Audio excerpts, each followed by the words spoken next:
Hello students, myself Dr. Aniket, Assistant Professor of Agronomy at Banda university of agriculture and technology. तो friends, इस video में हम बात करेंगे factors affecting the integration of various enterprises of farming for livelihood. मतलब farming system की अब तक हमने पूरे कंसेप्ट समझे हैं, डेफिनेशन समझी है, और वहाँ पर हमें पता है कि अलग अलग इंटरप्राइजेस को, मतलब अलग अलग कंपोनेंट्स को हम इकट्ठा करते हैं, उनमें हायर लेवल का इंटीग्रेशन हो, और तब जाके हमारी फार्मिंग सिस्टम या फिर इंटीग्रेटेड फार्मिंग सिस्टम बनती है, और उसका एक फाइनल ऑब्जेक्टिव हमारा होता है लाइवलीहुड सिक्योरिटी। तो स्टूडेंट्स, जब हम फार्मिंग बेस्ड लाइवलीहुड सिस्टम्स की बात करते हैं तो हमें यह समझना ज़रूरी है कि विभिन्न प्रकार के एंटरप्राइजेस, जैसे एग्रो क्रॉप प्रोडक्शन हो, लाइव स्टॉक हो, फिशरी हो, एग्रो फॉरेस्ट्री हो, वैल्यू एडिशन हो, इन सब को एकीकृत करने के लिए कई कारक महत्वपूर्ण भूमिका निभाते हैं, मतलब फैक्टर्स। अगर ये फैक्टर्स पॉजिटिव है तो हमारा जो भी बिजनेस है, जो फार्मिंग सिस्टम है, वो सफलतापूर्वक परफॉर्म करती है, जिससे किसानों की आय बढ़ेगी और अधिक टिकाऊ बनेगी in the sense of environmental benefits. तो आइए इस फैक्टर को हम समझते हैं। इसके लिए मैं स्पेशल वीडियो बना रहा हूँ। छोटा सा वीडियो रहेगा लेकिन इंपॉर्टेंट है, इसलिए इसको अलग से हम बना रहे हैं। ये क्वेश्चन एग्जामिनेशन में पूछा जा सकता है कि what are the factors that are affecting the integration of various components.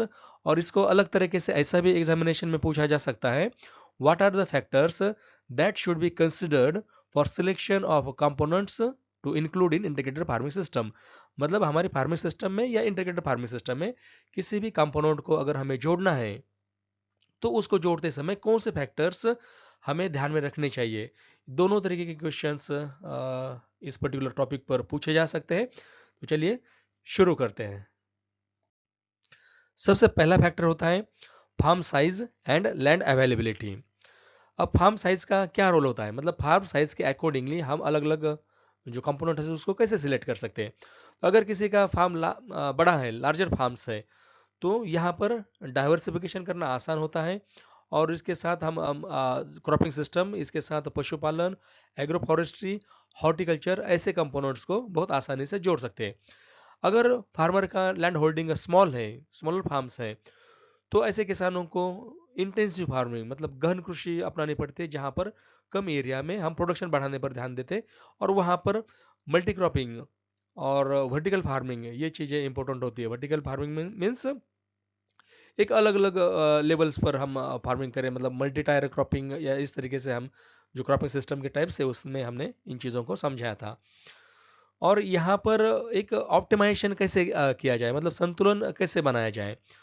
तो प्रिसीजन एग्रीकल्चर को अपनाकर सीमित जगह में अभी अधिक उत्पादन बढ़ाया जा सकता है। कैसे? क्योंकि प्रिसीजन एग्रीकल्चर हमारा हायर रिसोर्स यूज एफिशिएंसी को अश्योर करता है, जहाँ से कम लागत में जो भी रिसोर्सेज हम यूज़ कर रहे हैं वहाँ पर ज़्यादा से ज़्यादा रिटर्न या फिर प्रोडक्शन मिलने की संभावनाएं बढ़ती है, और इस तरीके से कम भूमि का भी हम प्रयोग करके ज़्यादा मुनाफा कमा सकते हैं। इसलिए फार्म के साइज और या फिर हम लैंड अवेलेबिलिटी बोलेंगे, ये इसके लिए इंपॉर्टेंट होती है। दूसरा फैक्टर है सॉइल एंड क्लाइमेट कंडीशंस। तो सॉइल हेल्थ की अगर हम बात करें तो जो भी सॉइल के फिजिको केमिकल या बायोलॉजिकल कैरेक्टर्स हैं, उन सब का बहुत बड़ा इंपॉर्टेंस होता है क्रॉपिंग सिस्टम में अडाप्ट करने में, या इवनली किसी भी अन्य इकाइयों को ऐड करने में। तो मुर्जा मुर्दा अगर हमारी अच्छी है, सॉइल अगर अच्छी है, फर्टाइल है, तो वहाँ पर कई तरह के फसलें आप ले सकते हो। इसके साथ लाइवस्टॉक का कंपोनेंट, डेयरी कंपोनेंट, फिशरी, इन सब को बहुत आराम से इन चीज़ों के साथ जोड़ सकते हो, इंटीग्रेट कर सकते हो। फिर इसी में दूसरा सब फैक्टर होता है क्लाइमेट का इन्फ्लुएंस। क्लाइमेट बहुत तरीके से हमारे फार्मिंग सिस्टम को प्रभावित करता है, इसलिए क्लाइमेट सुटेबिलिटी होना, जो भी कंपोनेंट हम सिलेक्ट कर रहे हैं उस हमारे क्लाइमेट में उसकी सुटेबिलिटी होना बहुत इंपॉर्टेंट बात है। जैसे कोई फसल हम लगा रहे हैं तो अपने पर्टिकुलर एरिया में, पर्टिकुलर क्लाइमेट में वो फसल टॉलरेट करनी चाहिए। ड्रॉट की कंडीशन हो, हाई टेम्परेचर की कंडीशन हो, लो टेम्परेचर की कंडीशन हो, पानी की कमी हो, बार बार मॉइस्चर स्ट्रेस आ रहा हो, ऐसे सब चीज़ों में फसल की अडेप्टेबिलिटी अच्छे से होनी चाहिए, और उसके प्रोडक्शन भी अच्छा होना चाहिए। इसी के साथ लाइव स्टॉक के जो कंपोनेंट्स आते हैं, जैसे कैटल है, बफेलो है, गोट है, तो इन सब का भी क्लाइमेट के साथ रेजिलेंस होना ज़रूरी है। तो इसलिए क्लाइमेट को ध्यान में रखना बहुत इंपॉर्टेंट होता है। और अगर मान के चलिए कि कभी एडवर्स क्लाइमेट का भी अगर हमें सामना करना पड़े, तो वहाँ पर उस तरीके से हम अपने सिस्टम को बदलते हैं, जैसे क्रॉप रोटेशन को इंक्लूड करना, फिर कुछ ऑर्गेनिक अमेंडमेंट्स ऐड करना। अगर सॉइल इनफर्टाइल है तो वहाँ पर हम या फोएम कंपोस्ट जैसे अमेंडमेंट्स ऐड कर सकते हैं, ग्रीन मैन्योरिंग कर सकते हैं, फिर इरिगेशन की मॉडर्न टेक्निक्स को अपनाया जा सकता है। इस तरीके से अगर प्रॉब्लम है भी तो इंटीग्रेटेड फार्मिंग सिस्टम के माध्यम से या फिर फार्मिंग सिस्टम्स के माध्यम से इनको सोल्यूशन भी दिया जा सकता है। फिर तीसरा फैक्टर है इकोनॉमिक फिजिबिलिटी। इन्वेस्टमेंट की नीड यहाँ पर जो पहले इन्वेस्ट किया गया है, तो आपको अलग अलग जगहों पर इन्वेस्टमेंट करनी पड़ेगी। इंफ्रास्ट्रक्चर है, कुछ इक्विपमेंट्स परचेस करने हैं, कुछ इनपुट्स परचेस करने, तो सब के लिए हमें देखना पड़ता है कि हमारे पास कितना कैपिटल है, कितना इन्वेस्ट कर सकते हैं, कितनी सेविंग्स है, फिर रेवेन्यू के स्ट्रीम्स कहाँ कहाँ से हमें स्टेडी इनकम का फ्लो कैसे मिल सकता है, कौन कौन से कंपोनेंट्स जैसे डेयरी वेजिटेबल्स इसके लिए किस तरीके से जोड़ा जा सकता है, पोल्ट्री और एक्वाकल्चर को कैसे जोड़ा जा सकता है। इन सब चीज़ों को ध्यान में रखना ज़रूरी होता है कोई भी कंपोनेंट को ऐड करने से पहले। दूसरी बात आती है वैल्यू एडिशन। वैल्यू एडिशन से जो भी प्रोडक्शन हम कर रहे हैं, तो उसकी एक इनरिचमेंट होती है, वैल्यू में इनरिचमेंट होती है। तो हमारे इन्वेस्टमेंट की कैपेसिटी को देखते हुए वो वैल्यू एडिशन किस तरीके से पॉसिबल है, इन चीज़ों को भी इसमें देखा जाता है। फिर नेक्स्ट फैक्टर है मार्केट डिमांड एंड एक्सेस। मतलब उसमें पहला सब फैक्टर हमने यहाँ पर लिखा है कंज्यूमर प्रेफरेंसेस। जो भी लोकेलिटी हमारी है जहाँ पर हम मार्केट सर्च कर रहे हैं अपने प्रोडक्ट्स बेचने के लिए, वहाँ के लोगों की खान पान की हैबिट्स कैसी है, वो क्या प्रेफर करते हैं, जैसे वेज है, नॉन वेज है, वेजिटेरियन में भी कौन सी सब्जियां पसंद करते हैं, किस तरीके का ऑयल प्रेफर करते हैं, किस तरीके की पल्सेस को प्रेफर करते हैं, मतलब मार्केट में डिमांड क्या है, कंज्यूमर क्या खाना पसंद कर रहा है, उन चीज़ों को ध्यान में रखना ज़रूरी होता है। इनमें भी आजकल कंज्यूमर की डिमांड बढ़ती जा रही है, जैसे जैसे अवेयरनेस आ रहा है ऑर्गेनिक चीज़ों के बारे में, या फिर लोकल या फिर हम देसी जिनको बोलते हैं ऐसे प्रोडक्ट्स के बारे में, या फिर किसानों ये जो कंज्यूमर होते हैं वहाँ उनके यहाँ पर एक और अवेयरनेस आ रहा है कि इको फ्रेंडलीनेस के बारे में, कि जो भी हम खा रहे हैं वो किसी एनवायरनमेंट की गतिविधि का हैमर करके नहीं आया है। तो इसलिए भी लोगों की डिमांड बढ़ रही है। तो हमें ये सर्च करना है कि लोग किस तरीके का खान पान पसंद कर रहे हैं और उसके अकॉर्डिंगली हमें अपने प्रोडक्शन के यूनिट्स या प्रोडक्शन के कंपोनेंट्स रखने चाहिए। फिर नेक्स्ट फैक्टर है इसमें रीजनल वेरिएशन।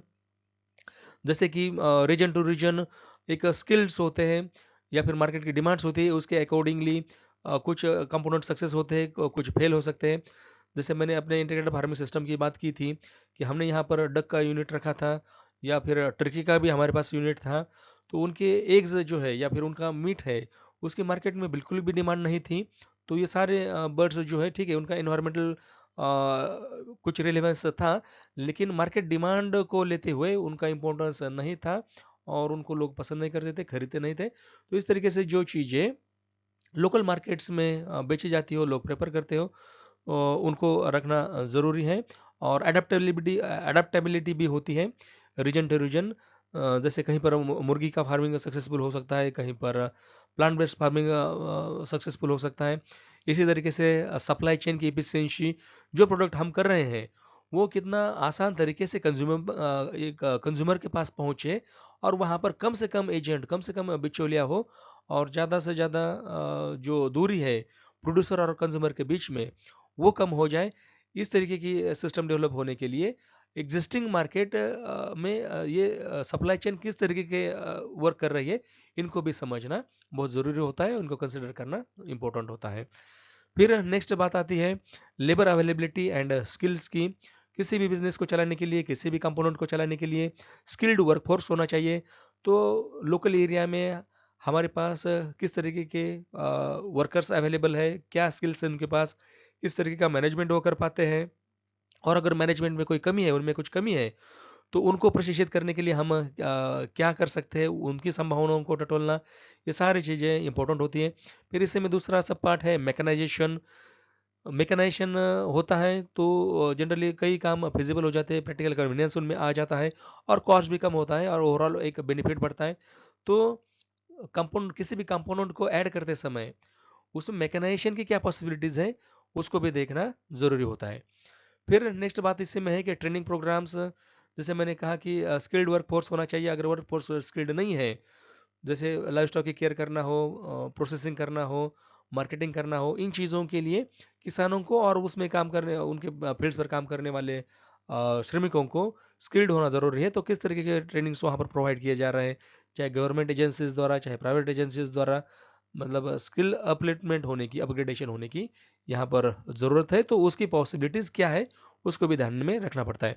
सिक्स फैक्टर है रिसोर्स मैनेजमेंट एंड सस्टेनेबिलिटी। इसमें फर्स्ट सब फैक्टर है वाटर एंड सॉइल कंजर्वेशन।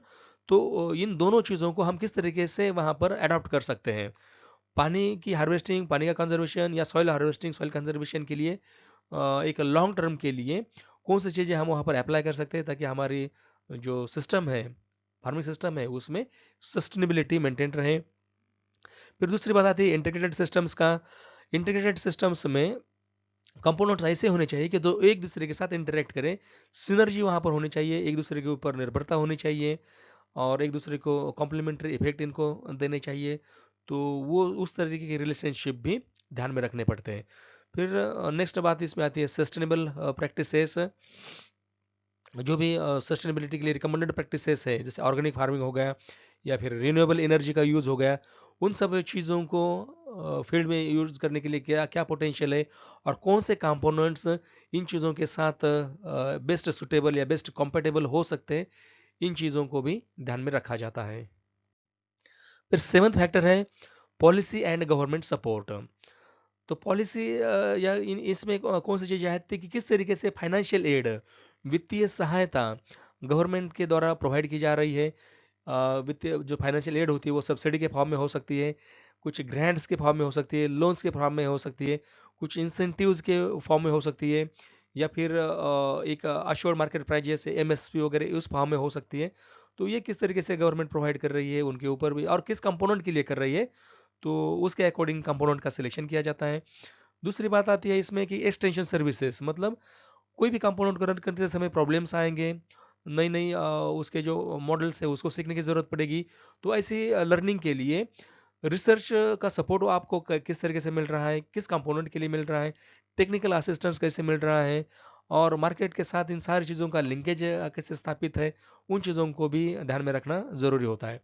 फिर पॉलिसी इंसेंटिव्स या पॉलिसी इनिशिएटिव्स हम बोल सकते हैं कि किस तरीके से इनिशिएटिव गवर्नमेंट ले रही है पर्टिकुलर कुछ चीज़ों को बढ़ावा देने के लिए, जैसे सस्टेनेबल फार्मिंग हो गया, वैल्यू एडिशन हो गया, ऑर्गेनिक फार्मिंग हो गया, तो या फिर नेचुरल फार्मिंग का आजकल कंसेप्ट चल रहा है।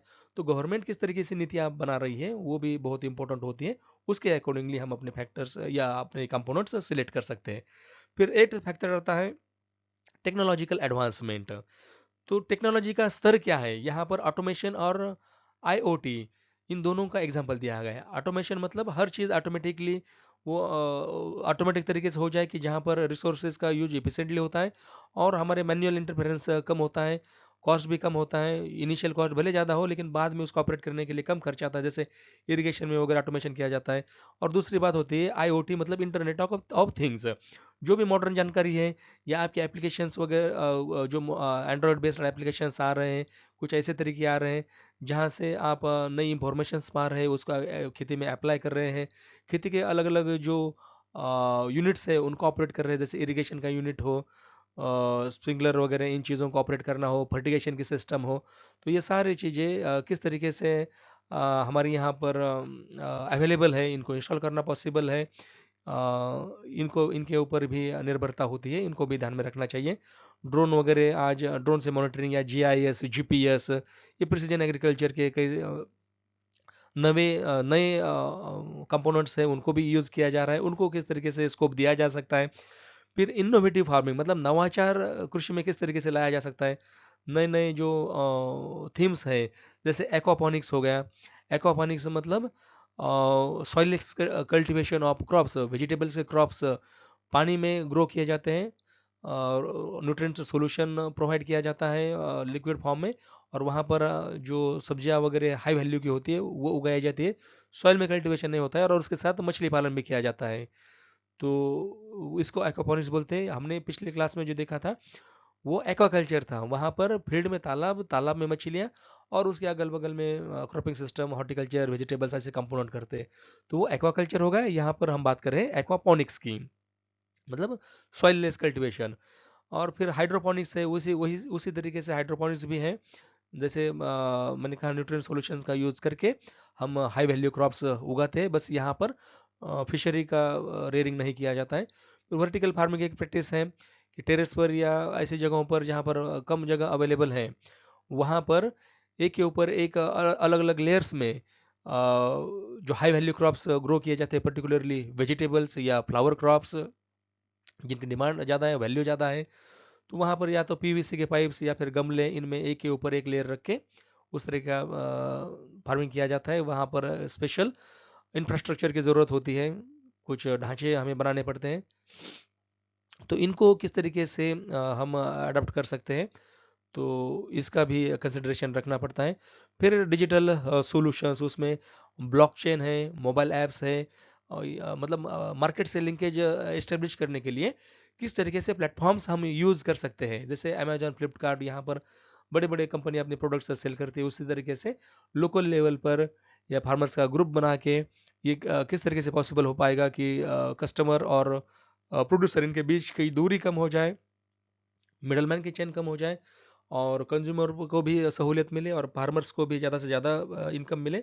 इन चीज़ों को कैसे पाया जाए, इन फैक्टर्स को भी ध्यान में रखना पड़ता है। फिर नाइन्थ फैक्टर है कल्चरल एंड सोशल फैक्टर्स।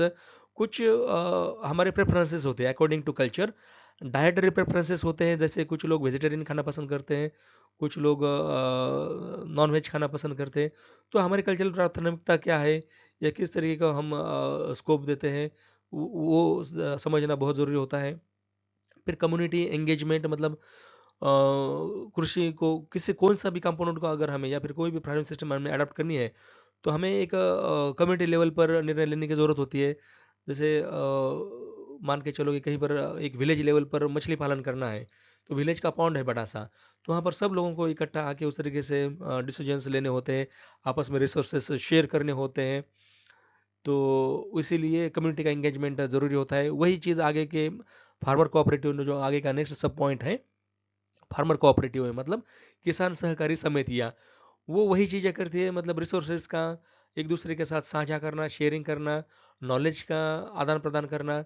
तो इन चीज़ों के लिए स्कोप कितना है, वो फैक्टर भी इंपॉर्टेंट हो जाता है कोई भी कंपोनेंट फार्मिंग सिस्टम में ऐड करने से पहले। 10th फैक्टर है financial management and risk mitigation. किसी भी चीज़ का हमें फाइनेंशियल मैनेजमेंट आना चाहिए। वहाँ पर कितनी कॉस्ट होती है, कॉस्ट ऑप्टिमाइजेशन होता है, मतलब खर्च कितना आने वाला है और इनकम कितने वाला मिलने वाला होता है, या फिर एक लेवल ऑफ प्रोडक्शन होता है, हमें कितने लेवल का प्रोडक्शन करना है। उस लेवल से अगर आप कम प्रोडक्शन करेंगे तो भी आपके बिजनेस घाटे में चला जाता है, या फिर बहुत ज़्यादा प्रोडक्शन करें तो भी घाटे में जाता है। तो एक ऑप्टिमम लेवल ऑफ प्रोडक्शन होती है, जो इकोनॉमिक्स का आपने पढ़ा होगा कि law of diminishing marginal return. ये रूल, इस तरह के रूल वही बताते हैं कि हमें किस लेवल तक प्रोडक्शन करना चाहिए, किस लेवल तक इनपुट लगाना चाहिए किसी भी बिजनेस में। तो ये चीज़ें समझना ज़रूरी होता है। फिर रिस्क मैनेजमेंट में हम क्या कर सकते हैं, कौन सी फैसिलिटीज़ हमारे पास है, क्या हम क्रॉप इंश्योरेंस या अलग अलग, जैसे गायों का इंश्योरेंस निकलता है, मुर्गियों का इंश्योरेंस निकलता है, वो इंश्योरेंस करा पा रहे हैं, वह उस तरीके से फैसिलिटी वहाँ पर है। डाइवर्सिफिकेशन के लिए क्या क्या स्कोप है। फिर कंटिजेंसी प्लानिंग, मतलब अगर कोई एबरेंट वेदर कंडीशन आ गई, तो ऐसे अगर कोई कंपोनेंट्स फेल हो जाते हैं तो हमारे पास क्या आकस्मिक योजना है, जिसको कंटिजेंसी प्लान बोलते हैं। इन चीज़ों का किस तरीके से हमें ज्ञान है या फिर किस तरीके से हम इनको इंक्लूड कर सकते हैं, वो भी समझना ज़रूरी होता है। फिर फाइनेंशियल स्टेबिलिटी, मतलब एक लॉन्ग टर्म के लिए आपका एक रिजर्व होना चाहिए। एक बिजनेस अगर रन कराना है तो उस तरीके से आपका प्लानिंग होना चाहिए कि ऐसा ना हो जाए कि बीच में ही आपका इनकम कम होने के कारण पूरा लागत खत्म हो गई और आगे बिजनेस रन नहीं करा पा रहे। तो इन चीज़ों से बचने के लिए एक प्रॉपर मैनेजमेंट होना चाहिए फाइनेंस का।